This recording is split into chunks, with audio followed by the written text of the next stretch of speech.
Mariana trench के ऊपर से होने वाली जर्नी सच में वाइल्ड है।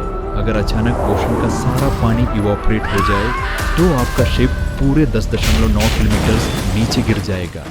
इससे भी ज़्यादा क्रेजी बात है इस रीजन की जियोलॉजी। अगर आप ये वीडियो देख रहे हैं तो हमारा कंटेंट शायद आपके लिए यूजफुल है।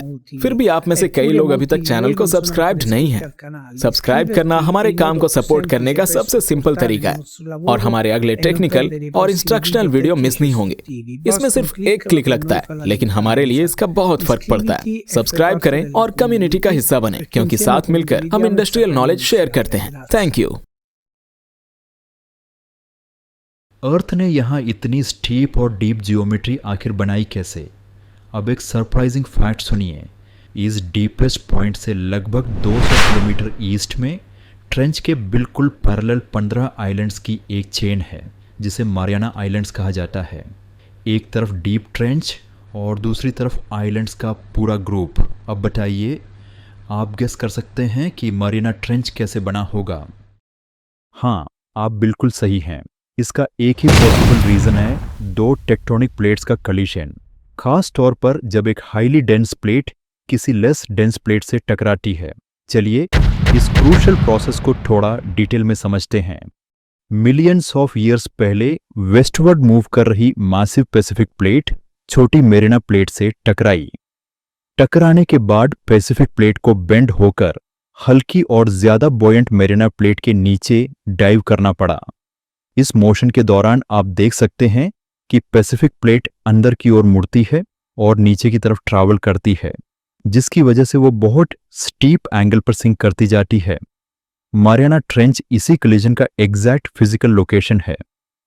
एक प्लेट का दूसरी प्लेट के नीचे सिंक करना सबडक्शन कहलाता है। यही प्रोसेस ओशन फ्लोर पर एक डीप वी शेप्ड स्कार बनाता है जब पैसिफिक प्लेट बेंड होकर अर्थ के मैंटल में प्लंज करती है। इसी प्रोसेस से प्लैनेट का सबसे डीपेस्ट ट्रेंच बना। अब चलिए समझते हैं कि मैरियाना आइलैंड्स कैसे बने। जैसे जैसे पैसिफिक प्लेट नीचे सिंक होती गई, वो अपने साथ सी वाटर और वाटरलॉग्ड सेडिमेंट भी नीचे ड्रैग करती गई। ये प्लेट हंड्रेड्स ऑफ किलोमीटर्स तक हॉट मैंटल में प्लंज कर गई। सरप्राइजिंग बात यह है कि मैंटल में जाते हुए सबडक्टिंग प्लेट की रॉक एक्सपेक्टेड से बहुत पहले मेल्ट होने लगी। इसकी वजह थी रॉक के अंदर फंसा हुआ वाटर और सेडिमेंट। इससे रॉक का मेल्टिंग टेम्परेचर कम हो गया। इस फिनोमिनन को फ्लक्स मेल्टिंग कहते हैं। यह बिल्कुल वैसा ही है जैसे सॉल्ट बर्फ आइस का मेल्टिंग पॉइंट कम कर देता है। अब ये न्यूली मेल्टेड रॉक आसपास के मटेरियल से ज्यादा हॉट और कम डेंस होती है, इसलिए ये ऊपर की तरफ राइज करती है और मैरिना प्लेट पर सी फ्लोर के ऊपर इरप्ट हो जाती है। मिलियंस ऑफ ईयर्स में लावा और ऐश की रिपीटेड इरप्शंस ने मिलकर एक मासिव अंडर वाटर माउंटेन बना दिया। और जब ये इरप्शंस बहुत बड़े होते हैं तो इन अंडर वाटर वोल्केनोस में से किसी एक का टॉप आखिरकार ओशन सरफेस को ब्रेक कर देता है। इसी तरह मारियाना आइलैंड्स बने, मारियाना ट्रेंच के बिल्कुल पैरेलल और परफेक्टली कर्व्ड शेप में।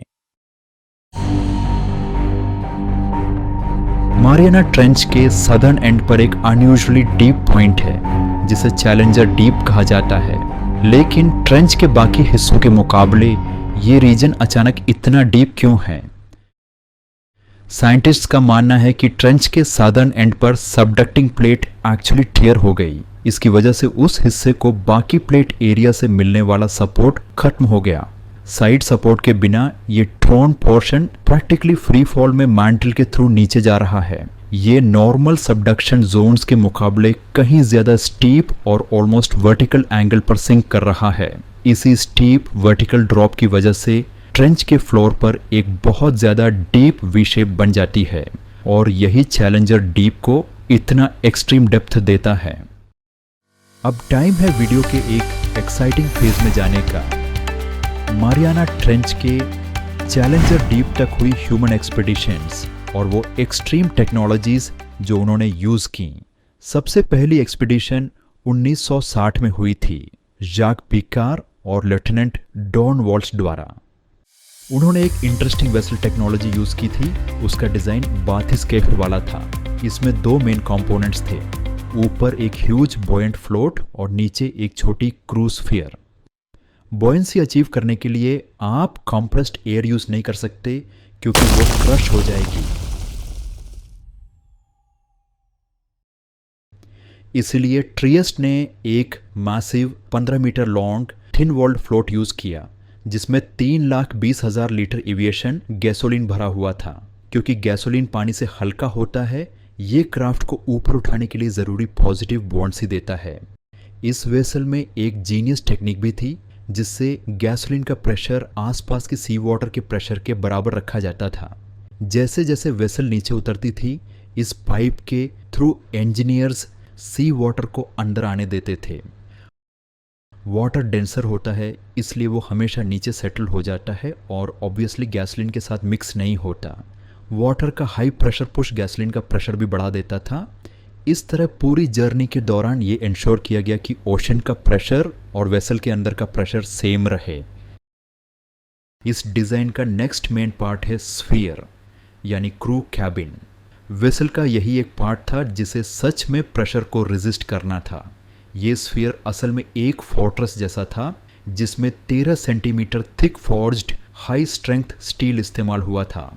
स्फीयर का इंटरनल डायमीटर सिर्फ 1.93 मीटर था, यानी मुश्किल से 2 लोगों के बैठने जितनी जगह।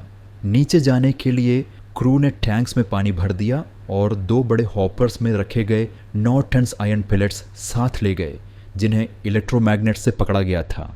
यह डिसेंट 4 आवर्स और 47 मिनट्स का था।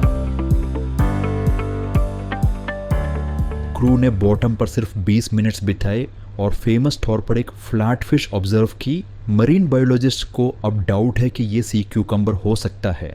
ऊपर जाने के लिए पायलट ने बस एक स्विच फ्लिप किया ताकि इलेक्ट्रोमैग्नेट्स की पावर कट हो जाए। इससे आयरन पेलेट्स रिलीज हो गए और क्राफ्ट जो अब अपने गैसोलीन फ्लोट की वजह से पॉजिटिवली बॉयंट हो चुका था, धीरे धीरे सरफेस की तरफ राइज करने लगा।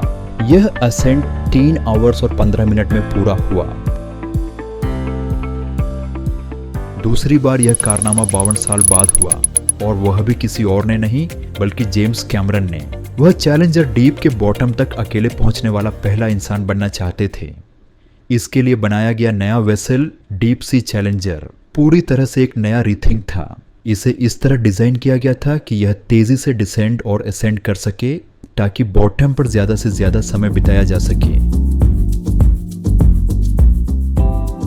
डीप सी चैलेंजर को एक नए पैटेंटेड फोम के अराउंड बनाया गया था। इस फोम की स्ट्रेंथ बेहद ज्यादा थी और यह सबके कुल वॉल्यूम का करीब 70% हिस्सा था।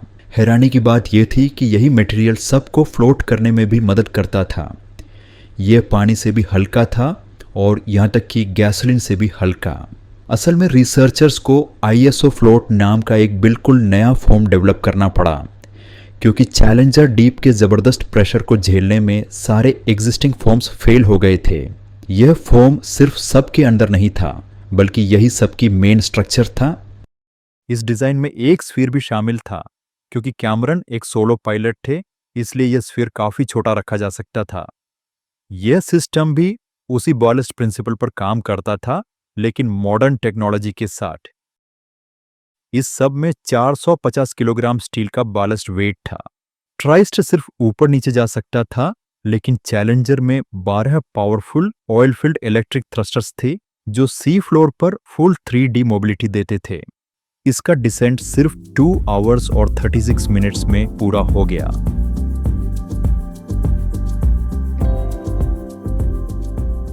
कैमरन ने बॉटम पर करीब 3 घंटे बिताए 3D में फिल्मिंग करते हुए और सैंपल्स कलेक्ट करने के लिए मैनिपुलेटर आर्म इस्तेमाल करने की कोशिश करते हुए।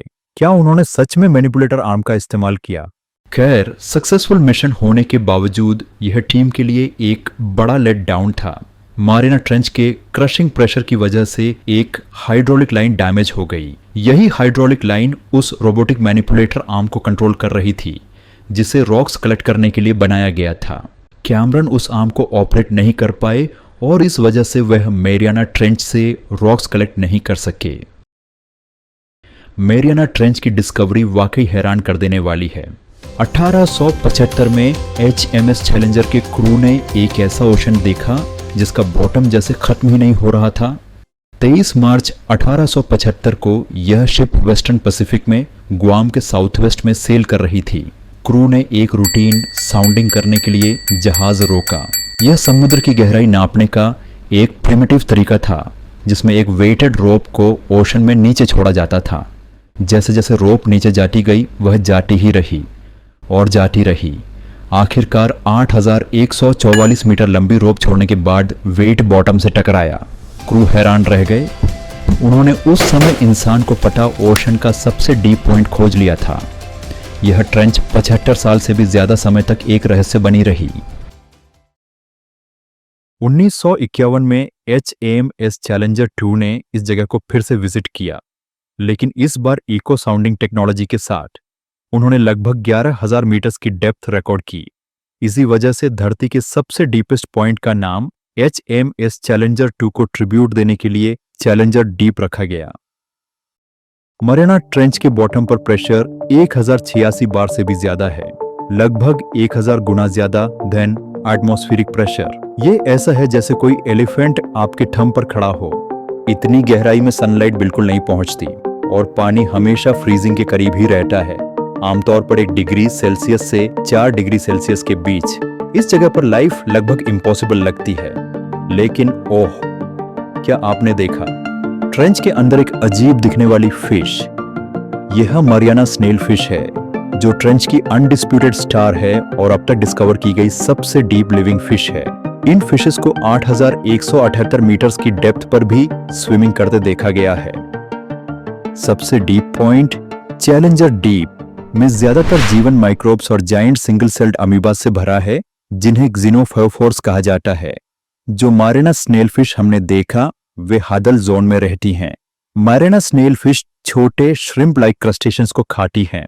इस जोन में और भी कई इंटरेस्टिंग क्रीचर्स हैं, जैसे कि डम्बो ऑक्टोपस। ट्रेंच के और भी फैसिनेटिंग क्रीचर्स में जायंट एम्फीपॉड्स और बेंथोकोडॉन शामिल हैं। ये इमेज मरियाना ट्रेंच में रहने वाले अलग अलग क्रीचर्स को उनकी डेप्थ के साथ इलस्ट्रेट करती है। आप सोच रहे होंगे कि ये एनिमल्स इंस्टेंटली क्रश क्यों नहीं होते। इसका सिंपल रीजन है, ये होलो नहीं होते। एयरफील्ड सबमरीन या ह्यूमन लंग्स क्रश हो जाते हैं क्योंकि अंदर लो प्रेशर और बाहर हाई प्रेशर में बहुत बड़ा अंतर होता है।